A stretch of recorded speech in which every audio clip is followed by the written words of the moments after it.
বাংলাদেশে যখন পৌষের হাড় কাঁপানো শীত, তখন মালয়েশিয়ায় উত্তাপ ছড়াচ্ছেন চিত্রনায়িকা পরীমনি।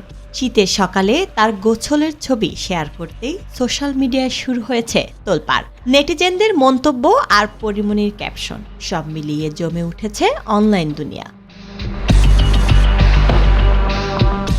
সদ্য আপলোড করা সেই ছবিতে দেখা যায় লাইফ জ্যাকেট পরে সমুদ্রের নীল জলে ভাসছেন তিনি। তবে ছবির চেয়েও বেশি আলোচনা তৈরি করেছে তার ক্যাপশন।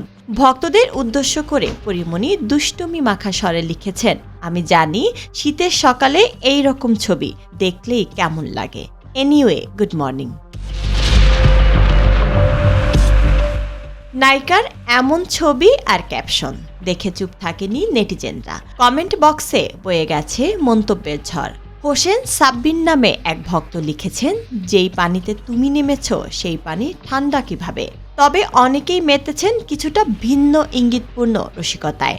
আর বি আলী ভাই নামের এক অনুসারী লিখেছেন, রাতে মনে হয় খেলাধুলা একটু বেশি করে ফেলেছ, যার কারণে সকাল সকাল সুইমিং পুলে। তামিম পাঠান নামের আরেকজন মন্তব্য করেছেন, কারণ আছে সকাল সকাল গোসল করার। অবশ্য এর মাঝেও অনেকে ইতিবাচক মন্তব্য করেছেন।